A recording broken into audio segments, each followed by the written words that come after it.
Welcome, everyone, to the Utah PTA Pulse podcast. I'm Mike Williams, Director of Communications here at the Utah PTA. To my left, your right is... I'm Cammy Whitchurch, Community Engagement Commissioner. I'm Angelee, Aedo, the Family Life Commissioner. We have a special guest with us. I'm Jenny Taylor, the Military Family Specialist for Utah PTA. And we are so excited to have her. Yay, I'm excited to be here. Yeah. So normally we do a question at the beginning, but I want to tell you that right now we're at the PTA convention, our leadership convention, and Cammy and I are officially going to be in new positions July 1. So I thought we could just tell you what they are. Drum roll. You first, Cammy. Okay. So I will be Utah PTA President-elect. Okay, that's exciting. Yeah. That's big. It's- It is big. Slightly a big job, but okay. Yeah. She can do it. It's She just can like do a it. little big job, you know. Yeah, and then Angelee. I will be the VP of Advocacy, which is also a big Also job. a big job. Okay. Big job, ladies. Okay. Yeah. But we can do it. Like, we can do hard things. So it'll be And good. you can do it well. I'm excited. That'll be fun. Yeah. So we're excited for new changes, and we'll see what that brings. Yeah. Well, I'm looking forward to still supporting, the leaders in our state and the members in our state. So just in a little different capacity. So Yeah, it's going to be good. awesome. Okay, well, we are excited to have Jenny with us here today. So tell us what you do as a military family specialist. Well, that's such a good question. The biggest thing I think we're trying to do is help people in their PTA and PTSA find and know who are the military kids in their schools. And we do that mostly by letting you know you all have military kids in your schools. Spoiler alert. It's easy to think that if you live near Hill Air Force Base, of course you do. Maybe if you're near the National Guard headquarters in Draper, you do. But the truth of the matter is Utah has a lot of military kids scattered to the winds. We have about 7,000 airmen assigned to Hill Air Force Base in a concentrated area, mostly Weber, Davis, Ogden School District. But we have just as many, another 7,000 soldiers in the Army side of things in the Reserve and National Guard. And they are not necessarily anywhere. They're everywhere. And so we're trying to raise awareness that we've got these military kiddos, talk about some of the challenges they face, and more than anything, let PTA leadership, teachers, and principals know what resources these families might need and how to help them. So it's almost like a special needs population. It's not a physical handicap. It's not a color of their skin or an ethnicity that makes them a minority. But in many ways, it's a minority population that's often underserved, underseen, and undersupported. And we're Utah PTA. I love that we're right by this beautiful banner. Every child, one voice. We want to be one and unified with these families that keep us safe and free. The same could be said for military, police, firefighter families, these families that work in that line of work that keeps all the rest of us able to do whatever it is we do. So we're right now just identifying resources and then trying to connect. We use a lot of the newsletter communication channels to let people know what those resources are. For the National Guard and the Reserve, do those families move around as much as Such a good question. So no, and I can say that because I'm one of them. Now they might move. You could move if you wanted to move. That's fine if you're in the National Guard. But National Guard families tend to be more stable in terms of housing and where they live than an active duty family. But here's the thing. If you're in the active duty side, you're likely to move every 2 to 3 years. So from kindergarten to senior year, that's 6 to 9 times. That's a lot. That's so much. That's on the active duty side. So that comes with its own challenges. But then flip that to the National Guard side. My kids, they're National Guard kids. Their dad served in the military for 15 years.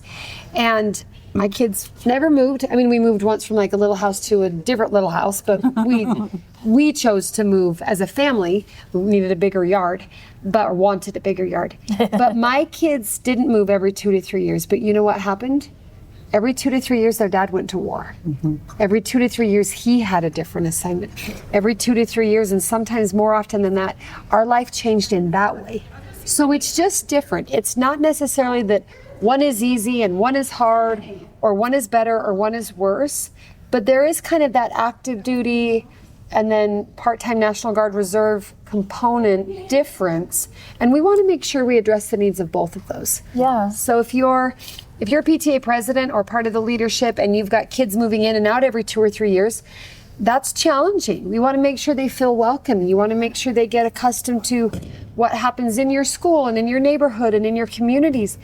And the schools are a great stabilizing force for their lives that are so unstable, that change so much, because they go to school every day, they've got a classroom every day, they've got a routine every day.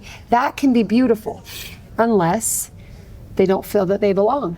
They don't feel that they fit in. They don't have friends. They don't understand what the graduation requirements are in this district because it's different from the other state they used to live in, or they came from Germany or what. So there's one side. And then the other side is National Guard kids like mine. They don't move. They're going to the same school through elementary, through junior high, through high school. But Dad came and went. And that added a different stress to our family.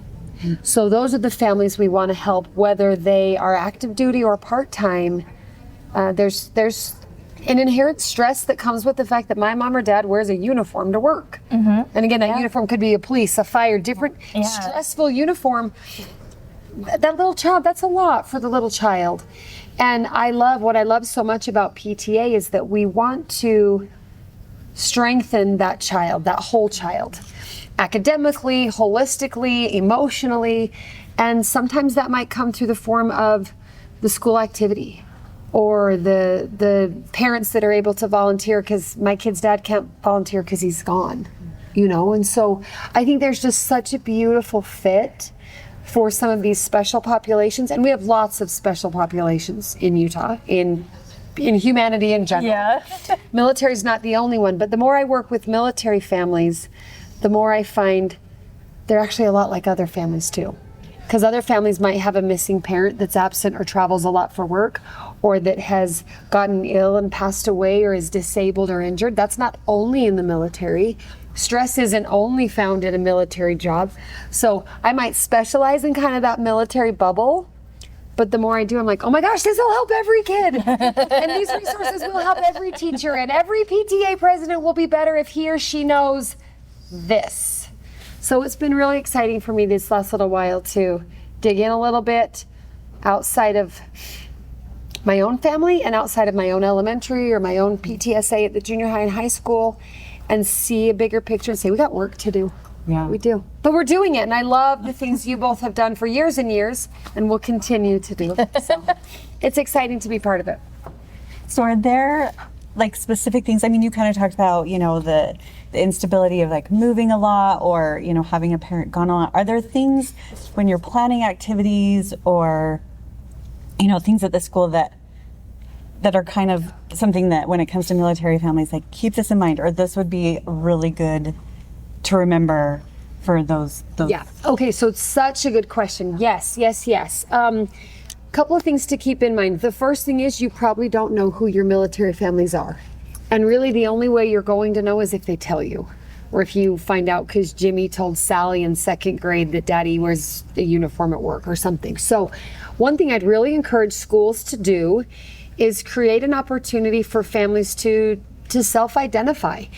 My kids' elementary, every year at Veterans Day, they do a photo wall where military members, you can bring in the picture of a family member who serves. Could be grandpa, could be uncle, could be mom, dad, brother, sister.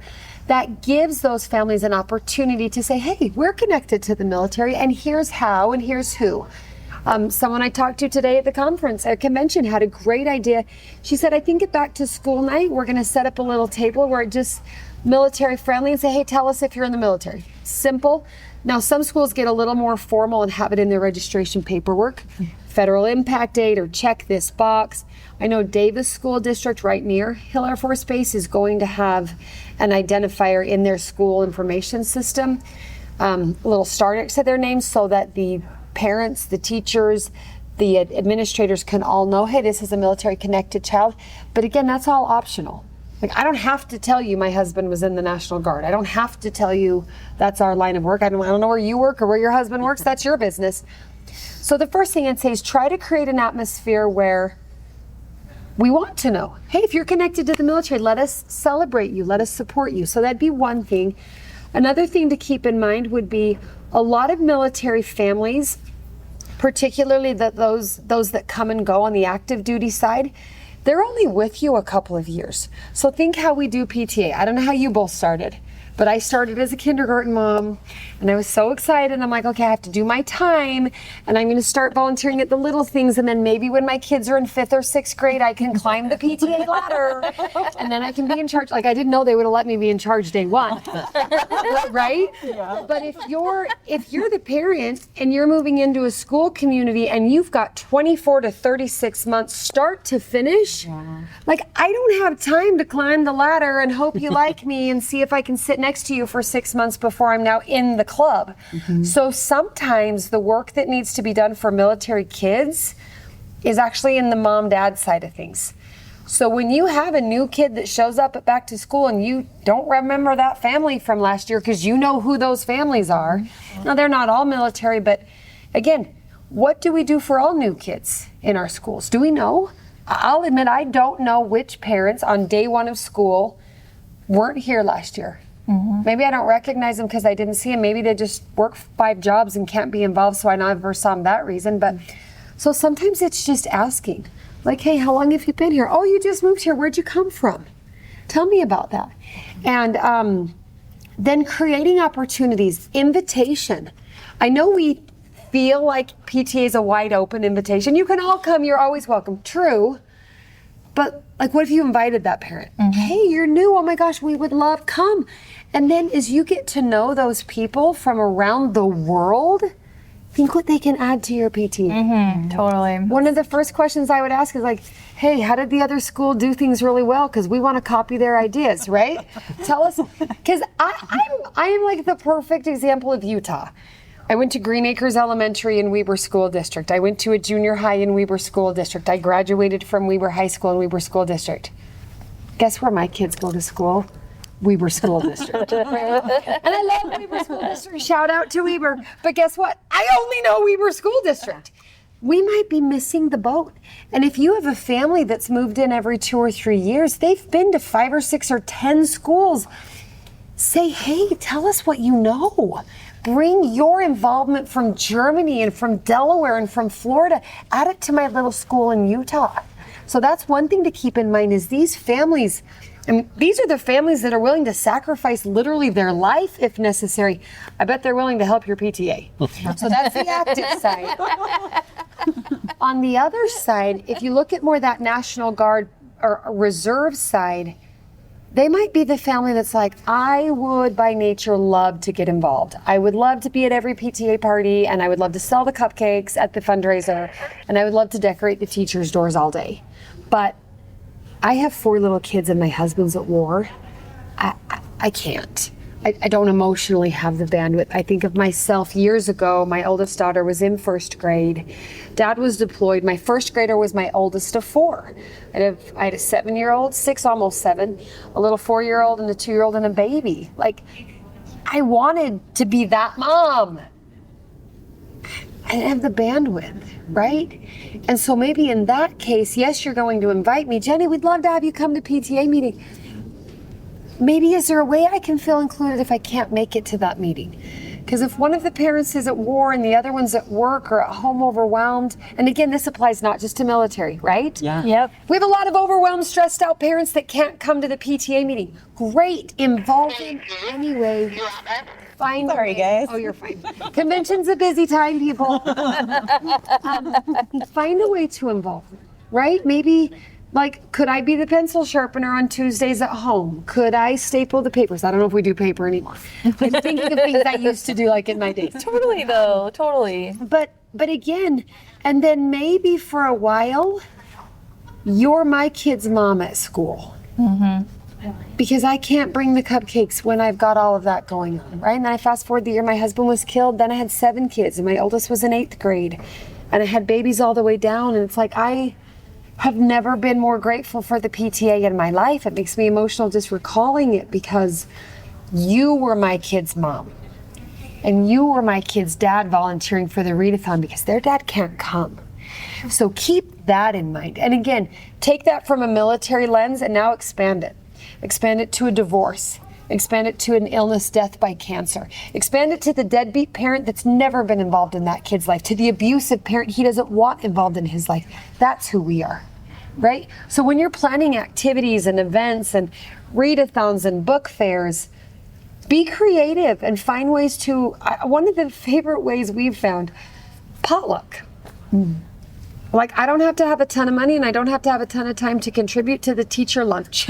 I can drop off a pack of paper plates, or you can swing by my house and pick them up from me because I'm too busy. I hate when people are like, oh, you're so busy. You're so busy. Well, we're all so busy. We're all so busy. We're all so busy. Don't discount the fact I might have some really good ideas or just some needs that I can express, and even if I can't show up. So those are some ways that it might impact an active duty family, or it might impact a National Guard family. But honestly, the biggest thing is just inclusion. And that is not only a military matter. Right. We've got to do a better Right. job. And again, am I guilty of it? Probably. Not on purpose. I mean, I think we all are to Right, an right. extent. Did I grow up in my community? Have I known half of the PTA ladies because I went to junior high with them? Like, that's weird, but it's true. And if I go to church with them also, and if, like, there's so many things that we sometimes just get, we just get comfortable where we are. And it's not that we didn't invite those parents. We just didn't even think about it. And we'll say that, like, those kids, oh, I hate that so much, it's nails on a chalkboard. But am I guilty of it? Maybe. Me and my PTA friends have been my PTA friends for a decade and a half now, and we are workhorses. Have we missed amazing talent and experience in our school community because we just got busy being busy? Maybe. Yeah. Maybe. Yeah. So it's awesome that the same group does all the work, but let's find ways, let's be creative with ways other families can help and be sensitive to their dynamics. Yeah. So I love that. that's what I would say. Well, and one thing we've talked about a lot in a lot of episodes is kind of having like a volunteer menu. Like, you know, kind of sit down and think about like all the different ways, you know, people could volunteer for PTA, because there are big things and there's little things, and make things to do at home. You know? Yes. Like have things that I parents love can do that. at home, because there's, like you said, there's some parents that like, I can cut out circles. Yep. Like, you need me to cut Yep. circles? Like, okay. I can cut them during nap time, but I can't Right. come to school because my baby's asleep. Right, exactly. Like, really? You know, and so I really think as we're trying to like grow our PTAs, that we need to kind of transition to that mindset of having a volunteer menu, like, and thinking about all the different ways you could offer people to volunteer, because not everyone wants to be the president. Nope.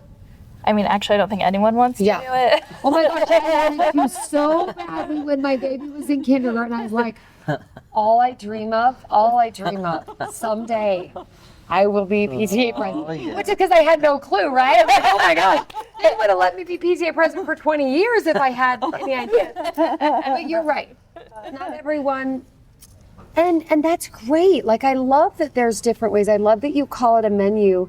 And I think we'd benefit from creating, like, it's a need menu, right? What are the needs of the kids, the needs of the teachers, the needs of, man, public education right now has a lot of needs. How could they be met? They could be met by different dads. They could be met by stay-at-home moms, working moms. I don't think PTA was ever meant to be an unemployed stay-at-home mom club. Yeah. Right? Right. Now, certain elements of it, you got to be at the school a million hours a week, might be difficult if you're working 40 hours at another job. But we've got men and women who work in different fields that would have so much to add. I love the idea of a menu. We need to print it and be like, here's your menu. I know. Like, what can I get you? Do you want the appetizer? I'll be dessert. I'll just be and dessert over and over again. One thing my kids' elementary school has started doing is that they'll, you know, put all the different types of things that we're going to have that year, you know, teacher appreciation or books and buddies or whatever the things are, and they'll have people sign up for those things. And then we also have like a general volunteer list, but it's like, okay, do you want to be in charge of it, or do you just like want to help with the thing? I love that. You know, because then they can kind of decide like, oh, okay, actually I have a lot of time. I'm a great helper. Maybe I don't want to be the leader. or whatever. Or vice versa. Yeah. You know, and I really love that. And I feel like, I like that. and we're not perfect, but I feel like it's helped us be a lot more inclusive the last Right. couple of years. I think inclusivity is so important. When we think about including children, we need to include the whole family to the degree that the family wants to be included, right? And some families are just like, whatever, I'm sending my kid to school, that's fine. Great. There's no judgment for that either. Like, there's no requirement. You don't have to volunteer with PTA to care about your child. You know, we can have room for all of that. We can do some of the heavy lifting. Maybe you just join the PTA and support in that way, or send a pack of paper plates or whatever it is.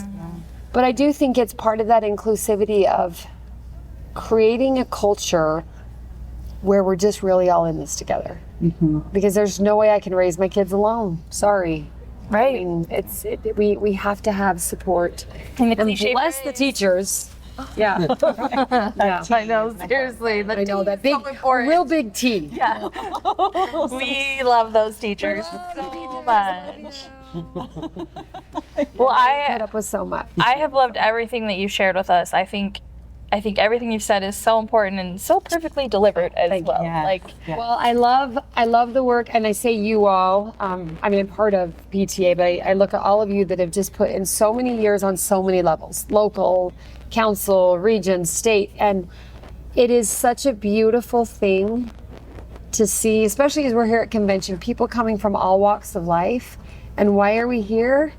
I loved it when someone introduced themselves and they said, "I came to PTA for my kid, and I stayed for the other kids." I don't know if that was one of you or who said that. nope, but I do remember One of the parents, that's how they introduced themselves. They said, "I got involved because of my kid, and then I stayed because there's so many other kids that need love and affection. They need their voice to be heard. They need their needs to be met. And who better to do that than a group of parents working together where your strengths can compensate for my weaknesses, and what you're really good at, like glitter walls, can be totally out of my wheelhouse. If you miss the glitter wall or the sparkle wall, I'm going to post a picture. Can we put that in the show notes? It's off the charts. It is off the charts. Just all I can say is off the charts. But like, that's not me.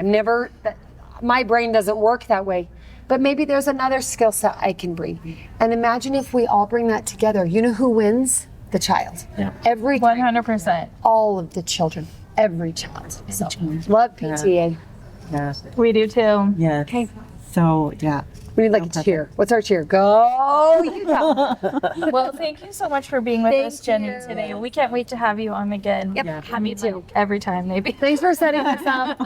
I know you want to be a new host. I could totally be. Oh my gosh, would that be my dream job? I'd be like, hi. It's the best thing ever. Okay, well, And I love remember talking. that. Like, what about talking about PTA sounds bad to you people? I mean, I was telling the sixth graders that I always sub for, and every once in a while it's like the day I'm doing podcasting, and they'll be like, "What are you doing today, Mrs. Aedo?" And I'm like, "Oh, I'm podcasting," and they're like, "Oh, you're so cool." That's